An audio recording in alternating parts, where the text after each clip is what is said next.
السلام عليكم ورحمة الله وبركاته. بسم الله الرحمن الرحيم، والصلاة والسلام على سيد الخلق والمرسلين. مرحبا بكم في الطريق إلى الحقيقة. الطريق إلى الحقيقة ديت رحلة ربما تكون أجمل رحلة الواحد يعملها في حياته، لأنها رحلة في كتاب الله المنظور في الكون، من أدق ما فيه لأكبر ما فيه. الرحلة دي أنا تمتعت بيها، وحابب ان انا انكم تصاحبوني او اكبر عدد من الناس يصاحبوني في هذه الرحله.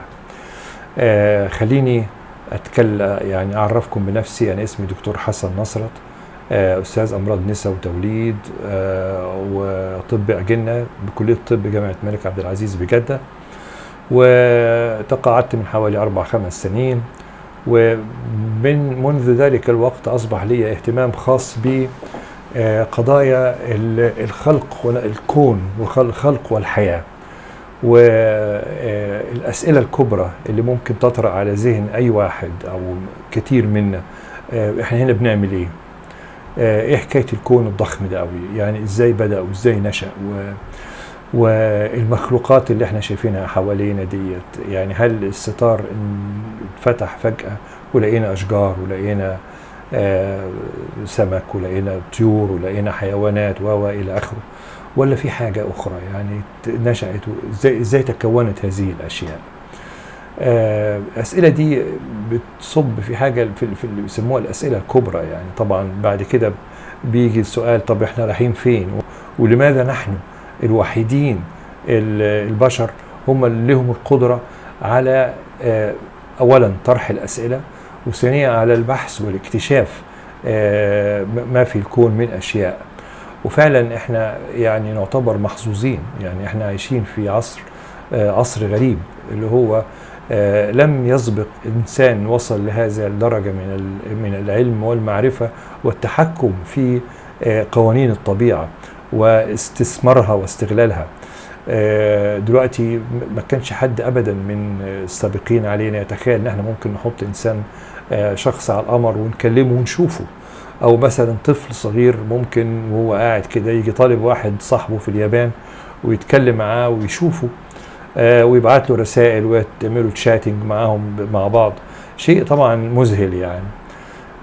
هذا التطور العلمي الكبير استغل للأسف الشديد من مؤسسات ضخمة ومن أشخاص مهمين يحملوا جوائز نوبل وإلى آخره في العالم الغربي لتقديم العلم على أنه هو كل شيء، ما يسمى بالفيزيكاليزم أو الساينتزم، على أساس أن لدى العلم والعلم قادر على الإجابة على كل حاجة، وأن إحنا إذا كنا في خلال سنوات قليلة حققنا اللي حققناه، طب ربما كمان 100 سنة هنبقى إحنا الآلهة وهنتحكم في الكون تماما.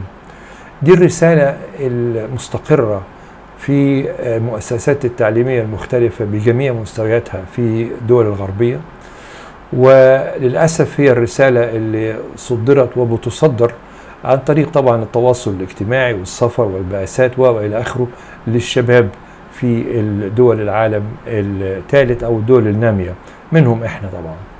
وللأسف الشديد مفيش ما يواجه هذا من خطاب مناسب، ومن هنا وقع الشباب في نوع من التخبط أو البلبلة.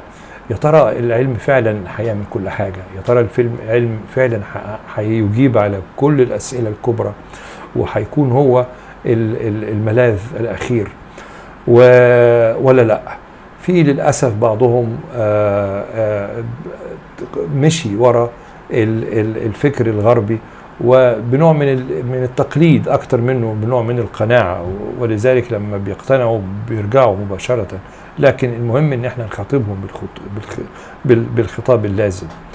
انا من عدة سنوات اصدرت كتاب اسمه الحقيقة والخيال في نظرية التطور، نقد علمي لنظرية التطور الحديثة لتشارلز داروين. الكتاب ده كتاب مرجعي في حوالي 500-600 صفحة. أنا ناقشت فيه نظرية التطور من جميع جوانبها، وتبين يعني بلا جدال. يعني انا اولا اتمنى ان يعني ان اكبر عدد من الناس يقروا الكتاب دوت. هو مكتوب موجود في مكتبة الشروق وفي الامازون، يعني لو اي حد كتب الاسم هينزل. لكن اللي تبين ان النظرية نظرية هشة ونظرية كرتونية ولا تعتمد على اي اساس علمية. في الواقع هي مش نظرية، اكتر منها اصبحت نوع من الديانة دلوقتي في الغرب. طيب احنا نعمل ايه؟ انا بعد ما عملت الكتاب دوت ومع استمرار البحث في هذه القضايا وجدت ان الامر محتاج خطوات اخرى، ومحتاج مشروع اللي انا سميته الطريق الى الحقيقة. المشروع ده او الطريق دوت هنسلكه بداية من الكون، وثم نتدرج للمخلوقات والارض والى اخره، والانسان وكل شيء. ولذلك تاني كتاب عملته اسمه الامبريولوجي of the universe signpost of creation from atom to galaxy. المقصود به نشأة الكون وعلامات الخلق من الذرة إلى المجرة. والكتاب ده باللغة الإنجليزية، لكن أنا هتناوله في الحديث بتاعتي القادمة، وأتمنى أيضا أن أكبر عدد ناس يقروه لما يصدر إن شاء الله في القريب العاجل. المهم ان انا تناولت في الكتاب ده بداية من الذرة وتركيبها الدقيق، ثم نظرية النسبية ونظرية الكوانتم اللي بتعتمد عليها كل الحضارة الحديثة، ثم نشأة الكون والبيج بانج، ثم الانضباط الدقيق في الكون، وأسئلة زي لماذا الكون بهذا الاتساع، ولماذا الكون بهذا القدم. بعض الأسئلة ديت من الغربيين من يأخذها حجج على ان مفيش اله، يقول والله لو كان في اله ما كانش في داعي الكون ده يكون بهذا الاتساع، او ما كانش في داعي ان هو يكون بهذا القدم. طبعا العلم اثبت عكس هذا تماما، زي ما هنشوف في الحلقات القادمه باذن الله. انا بس لي رجاء ان اللي هيتابعوني من الشباب او غيرهم اللي هم في موقف التردد ان هم يقبلوا على البحث عن الحقيقة بصورة علمية. الصورة العلمية مقصود بها ايه؟ مقصود بها انك انت لما تبحث علميا يجب انك انت تقبل على الشيء اللي انت عايز تبحث عليه بدون وجود قناعة مسبقة. يعني ما يبقاش عندك القناعة بداية ان ما في رفض الدين او رفض للإله ثم تقول والله ابحث، مش هتوصل لحاجة. وده اللي بيحدث في الغرب. يعني الغرب كله القناعة الموجودة مستقرة ان مفيش اله، وبالتالي لابد من ايجاد تفسيرات مادية لكل شيء حتى لو انها غير مقنعة. وده الكلام اللي بيقولوه فعلا. احنا يعني عايزين نبقى نكون اكثر علميا، بحيث ان احنا نقول لا احنا هنمشي ورا الادلة، ومنين ما تودينا الادلة هنتبعها.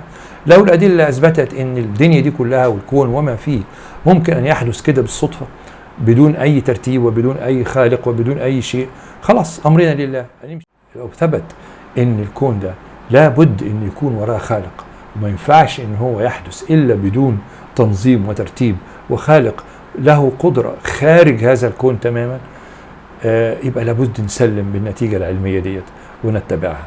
وبعد كده نتكلم بقى في أمور أخرى، يعني ما هي صفات هذا الخالق وإلى آخره.